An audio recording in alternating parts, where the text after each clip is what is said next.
Okay, hello everyone, very very good morning. एक बार फिर से आप सभी का क्रेजी जीके ट्रिक के डेली करंट अफेयर की सीरीज में स्वागत है। मेरा नाम है पंकज वैष्णव और आज के इस सेशन में हम 31 जुलाई के सभी करंट अफेयर यहां पर डिटेल में डिस्कस कर लेते हैं। एंड तक सेशन को देखिएगा, बहुत ही इंटरेस्टिंग सेशन है। सारे फैक्ट, सारे करंट अफेयर एग्जाम ओरिएंटेड है। एंड तक बने रहिए। पीडीएफ और मॉक टेस्ट आप क्रेजी जीके ट्रिक एप्लीकेशन को चेकआउट कीजिएगा, वहां पर आपको मिल जाएंगे फ्री ऑफ कॉस्ट। आइए पहले क्वेश्चन की तरफ। 31 जुलाई के सेशन को हम शुरू करते हैं। आईएसएसएफ वर्ल्ड कप 2026 की मेडल टेली में भारत ने कौन सा स्थान प्राप्त किया है? तो यहां पर बात की जा रही है आईएसएसएफ की। इसे कहा जाता है इंटरनेशनल शूटिंग स्पोर्ट्स फेडरेशन। इसका आईएसएसएफ वर्ल्ड कप 2026 का रिसेंटली चाइना में आयोजन किया गया। ओके, चाइना में ये जो इवेंट हुआ है जुलाई के एंड में खत्म हुआ। यहां पर फाइनल मेडल टेली में इंडिया 3rd प्लेस पर रहा है। आंसर हो जाएगा आंसर सी। देखिए, टोटल इंडिया ने 4 मेडल अपने नाम किए हैं पूरे इवेंट में। एक हमने गोल्ड जीता, एक हमने सिल्वर जीता और 2 यहां पर ब्रॉन्ज मेडल हमने अपने नाम किए। ये जो टूर्नामेंट है, ये जो वर्ल्ड कप है, एक्चुअल में आईएसएसएफ वर्ल्ड कप सीरीज का ये 6ठा इवेंट है 2026 में।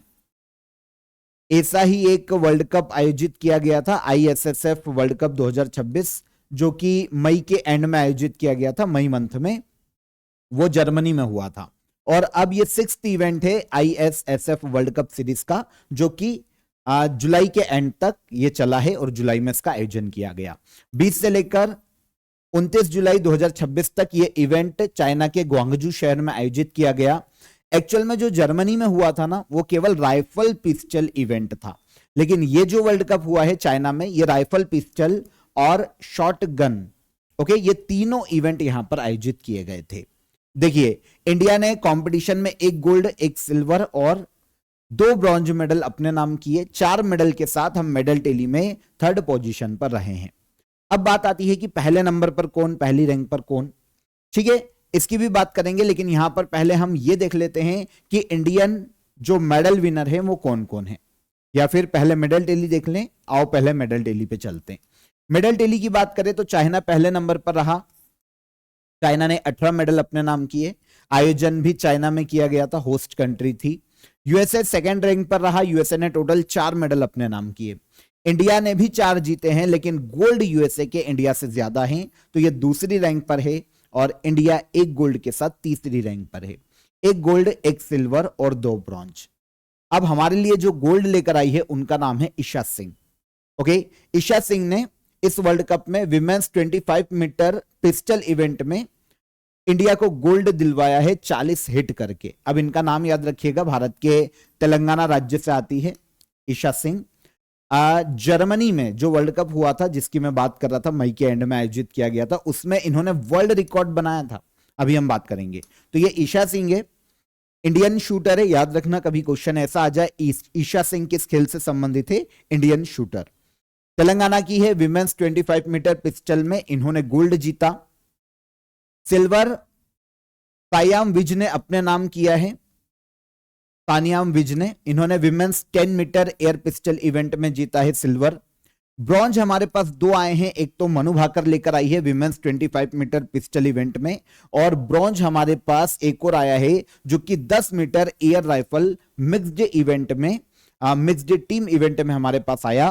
सोनम उत्तम मस्कर और एक हिमांशु डिल्लो, इन दोनों की जोड़ी ने 10 metre air rifle mixed team event में हमको ब्रॉन्ज दिलवाया है।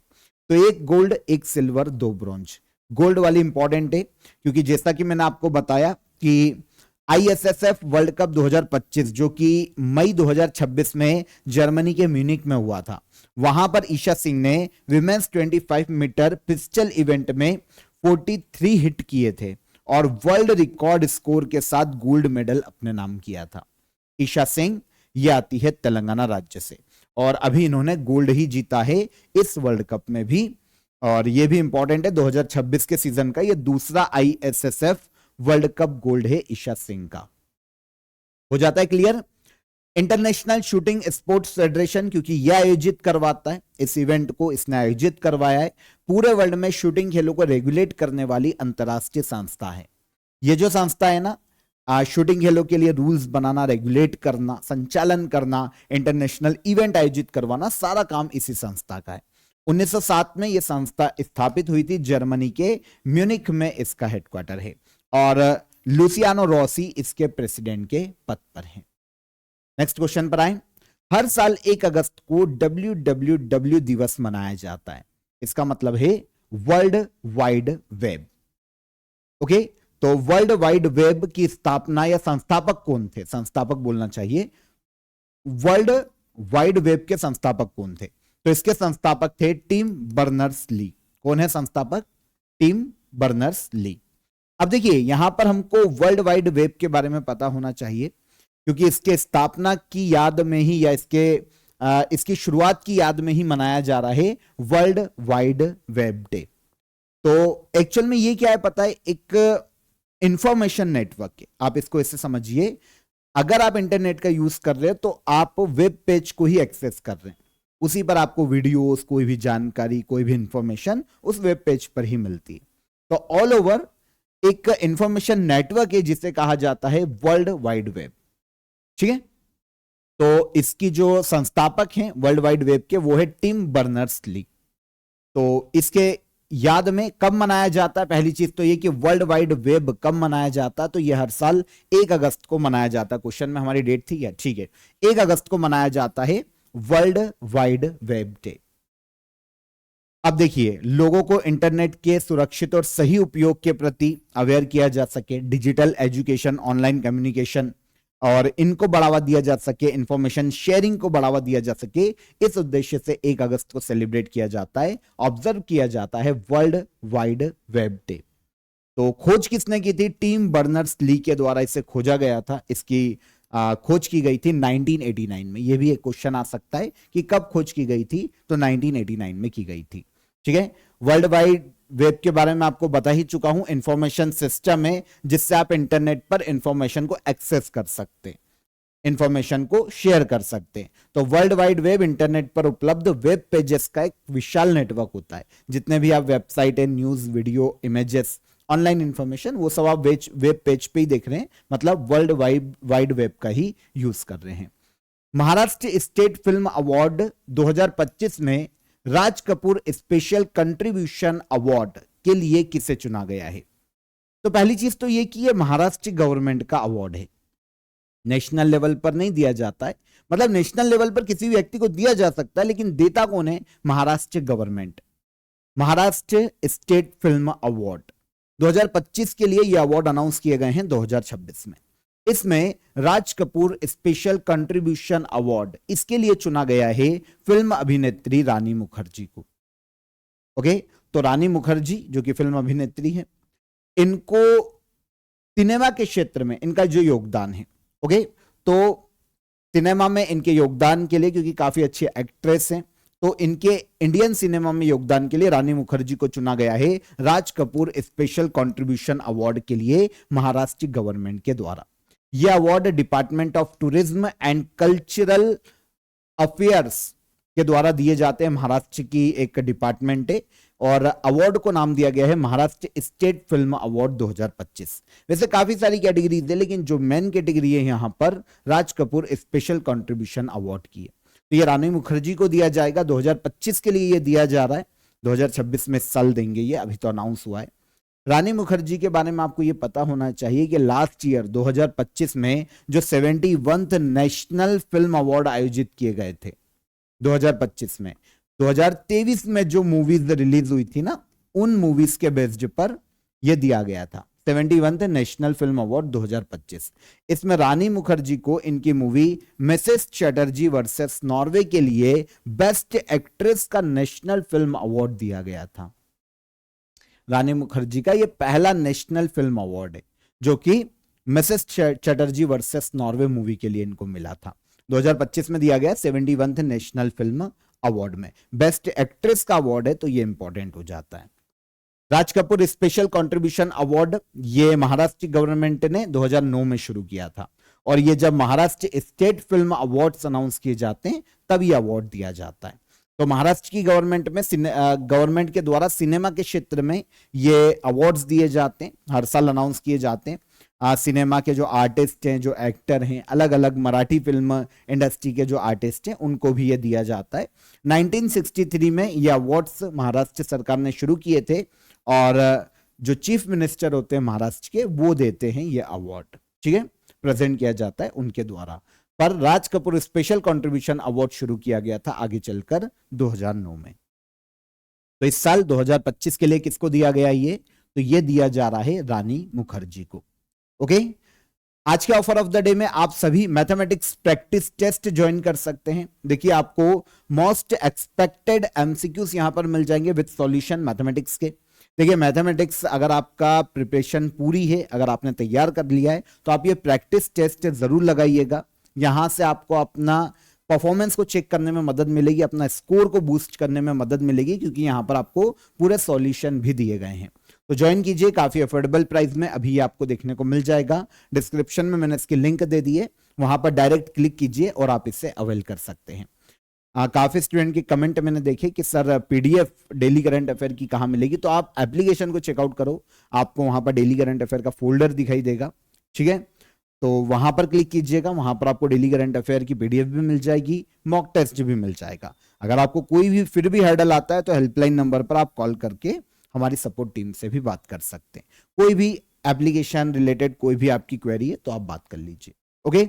और इसके अलावा काफी कमेंट आ रहे थे कि सर जो लेक्चर है उसकी ड्यूरेशन ज्यादा होती जा रही है। देखो, वो कल ज्यादा हो गया था ड्यूरेशन, लेकिन आप समझिए कि मैंने फिर भी एक्स्ट्रा पॉइंट तो आपको बहुत कम ही पढ़ा है, ओके। हम पूरा डेली करंट अफेयर पे ही रहे, एक्स्ट्रा स्टैटिक पोर्शन भी मैंने ज्यादा ऐड नहीं किया, पर वो सारे फैक्ट, सारी चीजें आपको एग्जाम में पूछी जाती है तो अब खत्म। हाँ, एक स्टूडेंट और थे, उनका कहना था कि पैसा कमाने के लिए लगातार टाइमिंग बढ़ाया जा रहा है। अब मैंने ऐड नहीं किया है कमेंट, पर ऐसा एक कमेंट और था, यार पैसा कमाने के लिए अगर हमको ऐड करना होता तो हम रोज के 5-5, 10-10 वीडियो देते, एक अकेले सिंगल वीडियो में क्यों काम खत्म करते, है ना। 10 वीडियो भी डाल सकते हैं चैनल पे, पर ऐसा हम नहीं करते, ठीक है।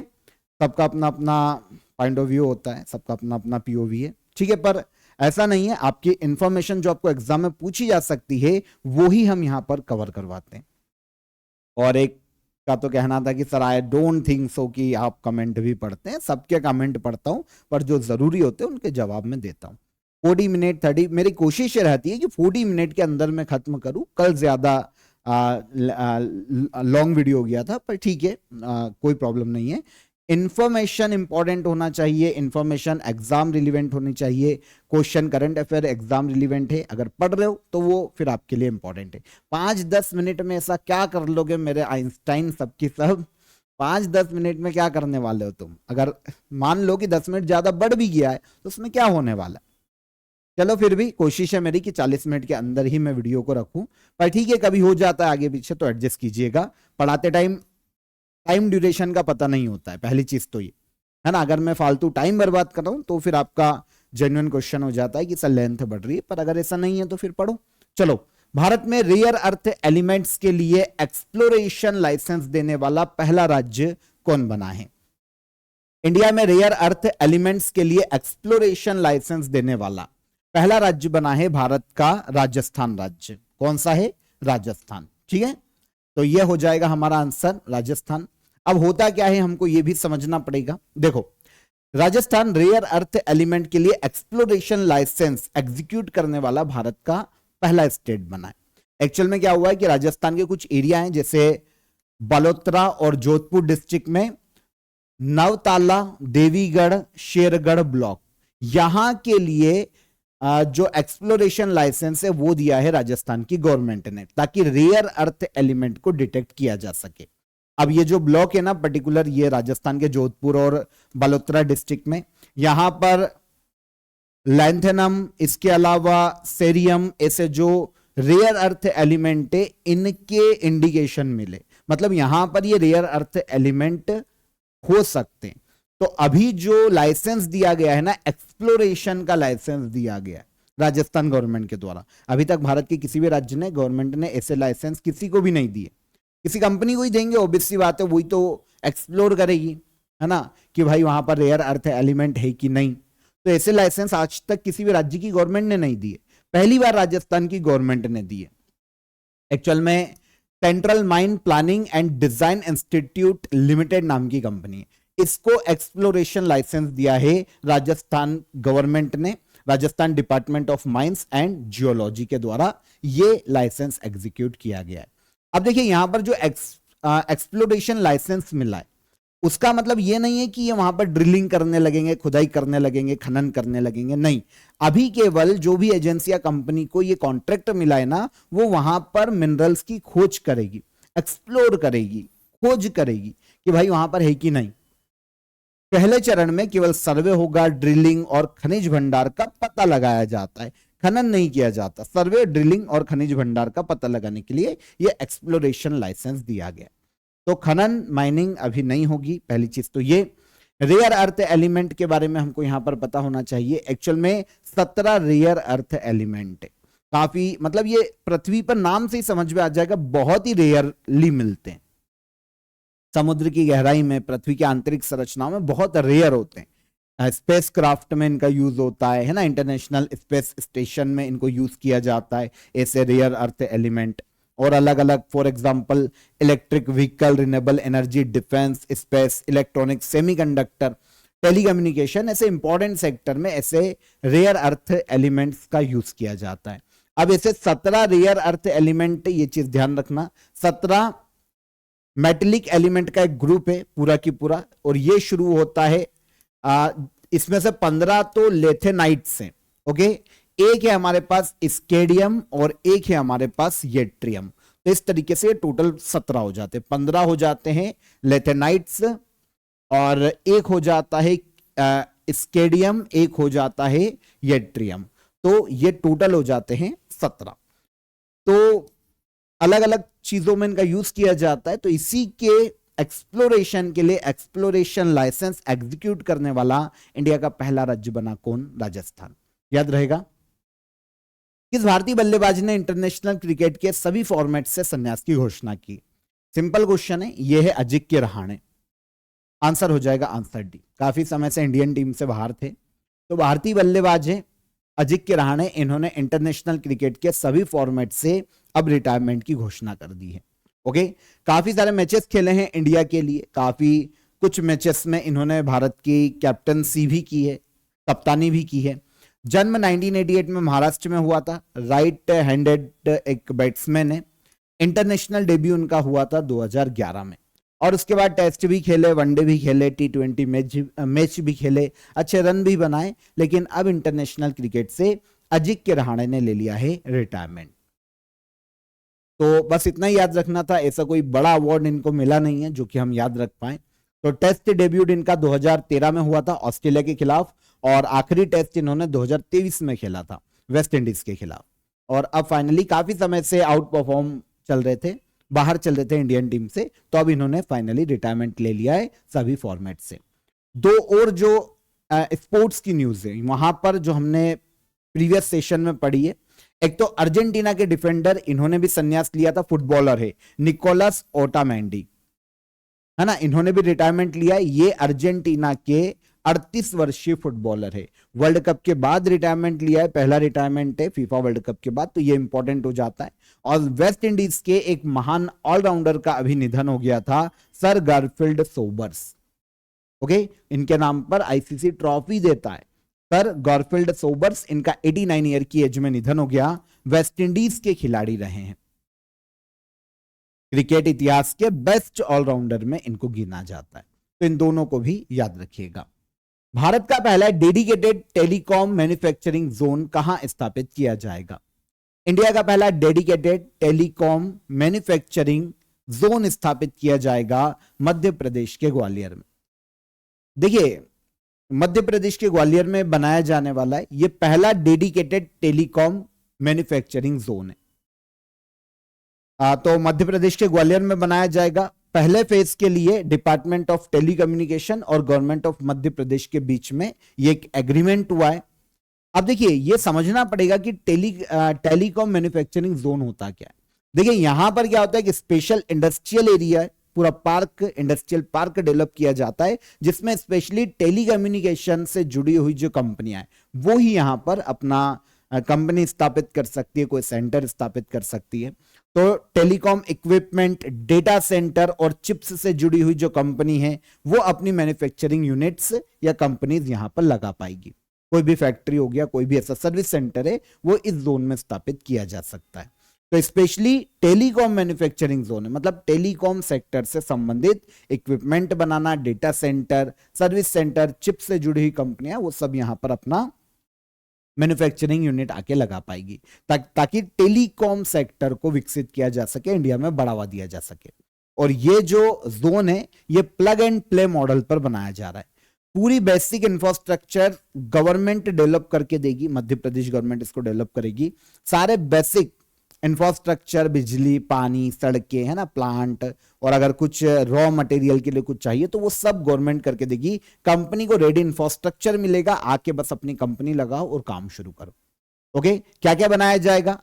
4G 5G नेटवर्क इक्विपमेंट बनाए जाएंगे, मोबाइल नेटवर्क टावर्स बनाए जाएंगे, टेलीकॉम डिवाइस यहां पर डेवलप की जाएगी, ऑप्टिकल फाइबर इक्विपमेंट बनाए जाएंगे, राउटर, स्विचेस और अन्य टेलीकॉम डिवाइसेस का यहां पर निर्माण किया जाएगा इस टेलीकॉम मैन्युफैक्चरिंग जोन में। तो ये बनाया जा रहा है कहां पर? मध्य प्रदेश के ग्वालियर में। इंडिया का पहले फेज में 493 करोड़ रुपए को मंजूरी प्रदान की गई है। अब इसका विकास किया जाएगा। जब कंपनीज लग जाएगी तो जो इन्वेस्टमेंट यहां पर आएगा 12,000 से 15,000 करोड़ का इन्वेस्टमेंट यहां पर आ सकता है। ठीक है, लगभग 5,000 लोगों को डायरेक्ट जॉब यहां पर मिलने वाली है। डिपार्टमेंट ऑफ टेलीकम्युनिकेशन ये भारत में मिनिस्ट्री ऑफ कम्युनिकेशन के अंतर्गत कार्य करता है। टेलीकॉम सेक्टर की पॉलिसी, लाइसेंसिंग, डेवलपमेंट के लिए काम करने वाला डिपार्टमेंट है मिनिस्ट्री ऑफ कम्युनिकेशन के अंतर्गत।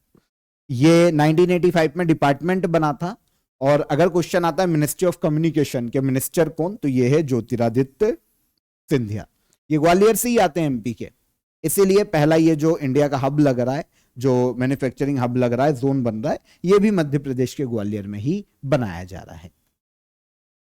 10वें इंडिया मोबाइल कांग्रेस 2026 की थीम क्या है? 10वें इंडिया मोबाइल कांग्रेस 2026 की थीम की बात करें तो ये रखी गई है स्केल विदाउट बाउंड्रीज। ओके, तो 10वां इंडिया मोबाइल कांग्रेस ये एक प्रकार का समिट, आप इसको समझो, है ना। तो 10th India mobile Congress summit है ये 2026 की। आयोजन इस समिट का किया जाने वाला है नई दिल्ली में। और अभी ज्योतिरादित्य सिंधिया के द्वारा इसकी थीम जारी की गई है और थीम रखी गई है स्केल विदाउट बॉर्डर्स। तो यूनियन मिनिस्टर ऑफ कम्युनिकेशन है ज्योतिरादित्य सिंधिया। और क्योंकि ये मोबाइल कांग्रेस है, मोबाइल के लिए कॉन्फ्रेंस है, टेक्नोलॉजी या फिर कम्युनिकेशन की एक कॉन्फ्रेंस है, तो इसीलिए union minister of communication Jyotiraditya Scindia ने ही 10th इंडिया मोबाइल कांग्रेस 2026 की थीम को लॉन्च किया है। यह थीम है स्केल विदाउट बाउंड्रीज। ओके, अच्छा, कॉन्फ्रेंस क्या है? देखिए, ये कांग्रेस वर्ड से कंफ्यूज मत होना। कांग्रेस का मतलब यहां पर कॉन्फ्रेंस सही है, इंडिया मोबाइल कांग्रेस। ठीक है, इंडिया मोबाइल कांग्रेस भारत का सबसे बड़ा टेलीकॉम और डिजिटल टेक्नोलॉजी इवेंट है। एक टेलीकम्युनिकेशन, टेलीकॉम सेक्टर का डिजिटल टेक्नोलॉजी एक इवेंट है।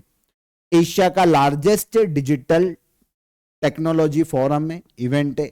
दुनिया भर की telecom companies 5G 6G AI या फिर other satellite communication, semiconductor startup, ये जो कंपनीज होती है ना, वो यहां पर पार्टिसिपेट करती है।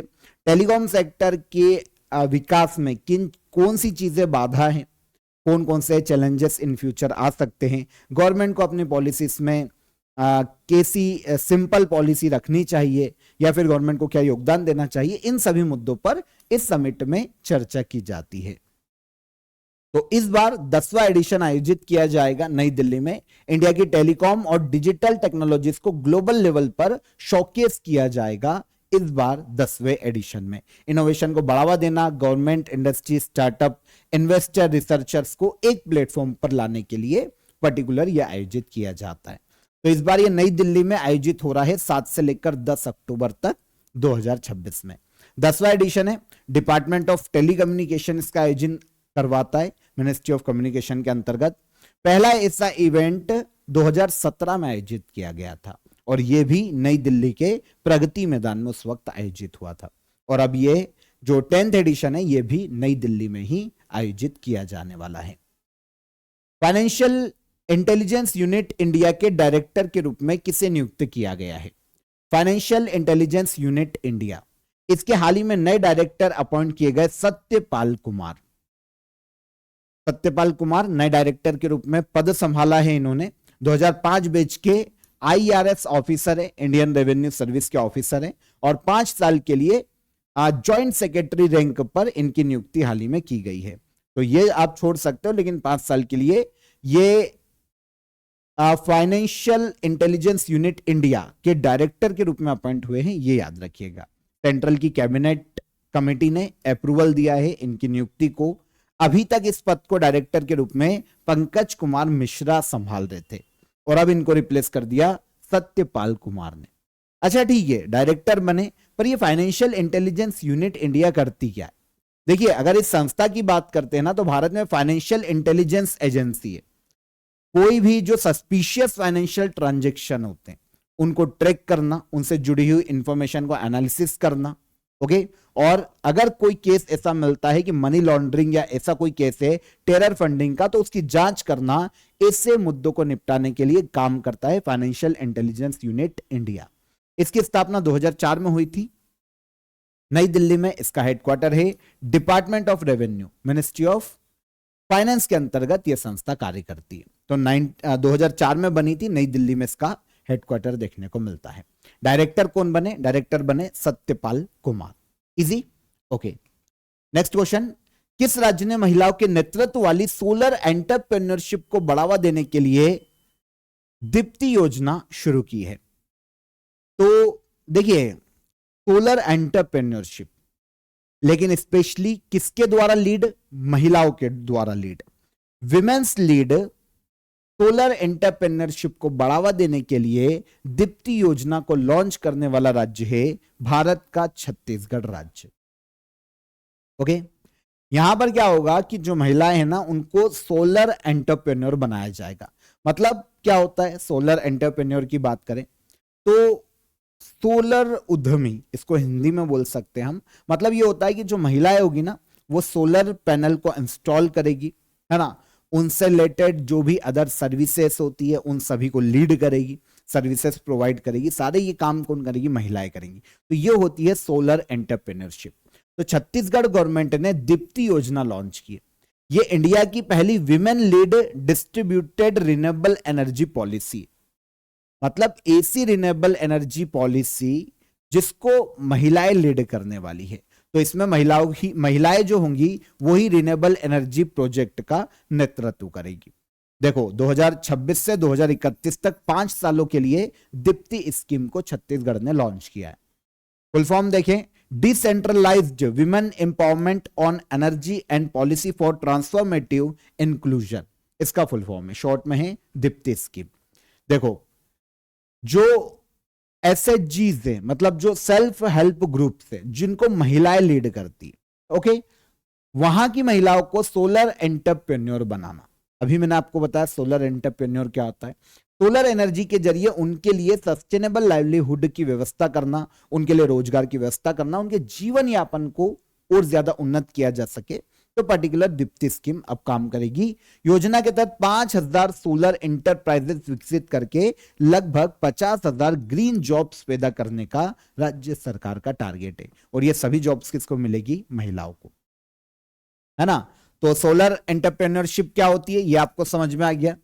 महिलाएं या जो ग्रुप्स है उनका, वो सोलर पैनल की इंस्टॉलेशन करेगी, मेंटेनेंस, सेल या दूसरा जो सोलर सर्विसेज से जुड़े हुए काम है वो सभी महिलाएं ही प्रोवाइड करेगी। और इसका इंप्लीमेंटेशन छत्तीसगढ़ के पंचायत और रूरल डेवलपमेंट डिपार्टमेंट के द्वारा किया जाएगा। तो अलग अलग संस्थाएं मिलकर छत्तीसगढ़ में इसको लागू कर रही है। 12 डिस्ट्रिक्ट की 13 क्लस्टर लेवल फेडरेशन को पीएम सूर्यघर मुफ्त बिजली योजना के तहत ऑथराइज्ड सोलर वेंडर के रूप में रजिस्टर कर लिया गया है और अब इस पर काम शुरू हो गया है। महिलाओं को बढ़ाने के लिए दीप्ति स्कीम है छत्तीसगढ़ सरकार की। लास्ट क्वेश्चन, भारत और नेपाल ने मिलकर किस बौद्ध विरासत स्थल को जीर्णोद्वार के बाद उद्घाटन किया है? तो इंडिया और नेपाल ने मिलकर एक बौद्ध विरासत स्थल है, मतलब दो हैं यहां पर और दोनों देखने को मिलेंगे नेपाल में। एक है यहां पर श्री गुस्थल महाविहार, एक तो ये हो गया, और एक है आगम ऑफ प्रथम श्री महाविहार। तो ये दो पर्टिकुलर प्लेस है, गुस्थल महाविहार, श्री गुस्थल महाविहार, और एक आगम ऑफ प्रथम श्री महाविहार। ये दोनों जो प्लेस है ना, बौद्ध धर्म के बहुत ही धार्मिक प्लेसेस माने जाते हैं, और दोनों देखने को मिलेंगे नेपाल में। नेपाल के ललितपुर में पर्टिकुलर ये देखने को मिलते हैं। क्या हुआ था कि 2015 में जब भूकंप आया था नेपाल में, तो ये दोनों डिस्ट्रॉय हो गए थे। उसके बाद इंडियन गवर्नमेंट ने 12 करोड़ की इन्हें ग्रांट दी थी, 12 करोड़ रुपए की आर्थिक सहायता दी थी, और 12 करोड़ की आर्थिक सहायता के बाद इन दोनों प्लेसेस को रिस्टोर किया गया। दोनों बौद्ध धर्म के धार्मिक स्थल है जो कि नेपाल में देखने को मिलते हैं।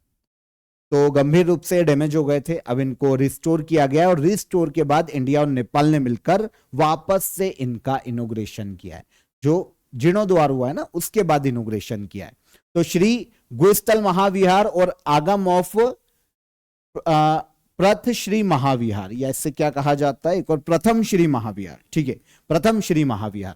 तो ये दो प्लेस हैं जो कि रिस्टोर किए गए हैं। ये दोनों ही बुद्धिस्ट हेरिटेज है, हालांकि यूनेस्को वर्ल्ड हेरिटेज में शामिल नहीं है, लेकिन बुद्धिस्ट हेरिटेज के रूप में इनको जाना जाता है। बौद्ध एक तो हो गया बौद्ध मठ, जब हम महाविहार की बात करते हैं, गुस्थल महाविहार की जब हम बात करते हैं, तो ये महाविहार क्या होता है, बौद्ध मोनेस्ट्री होती है, मतलब मठ होता है। और जब हम बात करते हैं आगम ऑफ प्रथम श्री महाविहार की, तो ये एक वर्कशिप प्लेस है, मतलब महाविहार या मठ के अंदर ही एक वर्कशिप प्लेस है जहां पर धार्मिक अनुष्ठान किए जाते हैं, पूजा की जाती है। तो ये दो प्लेस है जिनको भारत सरकार के द्वारा रिस्टोर किया गया है, और नेपाल और इंडिया ने मिलकर इन्हें फिर से एक बार इनोग्रेट किया है। दोनों प्लेसेस कहां पर है, नेपाल में, बौद्ध धर्म से संबंधित पवित्र स्थल। ओके, तो यहां पर 31 जुलाई के हमारे करंट अफेयर हमने डिटेल में डिस्कस किए। अब हम चलते हैं लास्ट डे की करंट अफेयर को रिवाइज करने के लिए।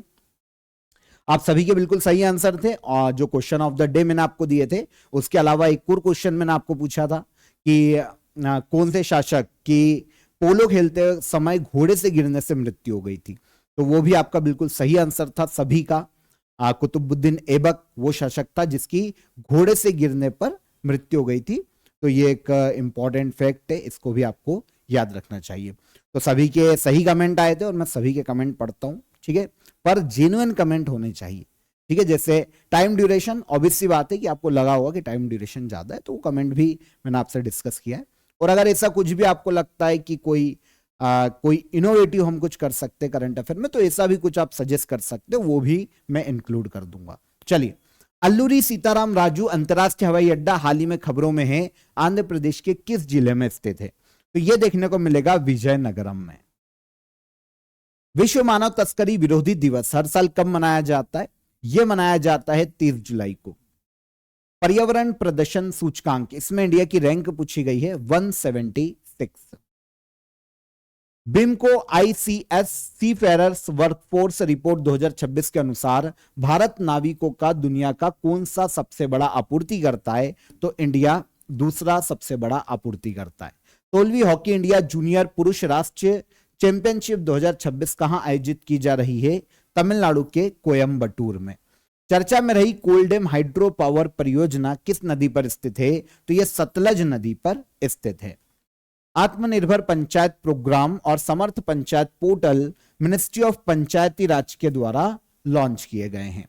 कौन सा बैंक 2026 में 81 परपेचुअल बॉन्ड जारी करने वाला पहला भारतीय बैंक बना है, तो यह है स्टेट बैंक ऑफ इंडिया। केंद्र सरकार द्वारा कौन सी आधिकारिक वाहन नीति लागू की गई, one entitled officer one official car. और किस टीम ने छठा लेफ्टिनेंट गवर्नर हॉर्स पोलो कप 2026 जीता, लद्दाख स्काउट्स रेजिमेंटल सेंटर ने, ठीक है। तो ये कल के सेशन के हमारे करंट अफेयर रिवाइज हो गए। क्वेश्चन ऑफ द डे का आंसर ले लेते हैं। भारत का सबसे बड़ा बायोस्फीयर से रिजर्व कच्छ बायोस्फीयर से रिजर्व गुजरात में, नौरादेही टाइगर रिजर्व मध्य प्रदेश में है, और भारत की सबसे लंबी इंटरनेशनल बॉर्डर लगती है बांग्लादेश के साथ। सिंपल क्वेश्चन थे आज के question of the day. Sindhu घाटी सभ्यता का वह कौन सा स्थल है जहां से डॉकयार्ड के प्रमाण मिले हैं। विजयनगर साम्राज्य की स्थापना किसने की थी, और भारत में जीएसटी लागू करने के लिए कौन सा कॉन्स्टिट्यूशनल अमेंडमेंट एक्ट पारित किया गया था। तीनों क्वेश्चन के कमेंट में आंसर कीजिए। सेशन पसंद आया हो तो सेशन को लाइक और शेयर करके जाइएगा, और चैनल पर पहली बार आए हो तो चैनल को सब्सक्राइब कर लो, लाइक जरूर कीजिएगा। ओके, चलिए हम कल फिर मुलाकात करेंगे नेक्स्ट डे के करंट अफेयर में। तब तक अपना ख्याल रखिए। जय हिंद, जय भारत।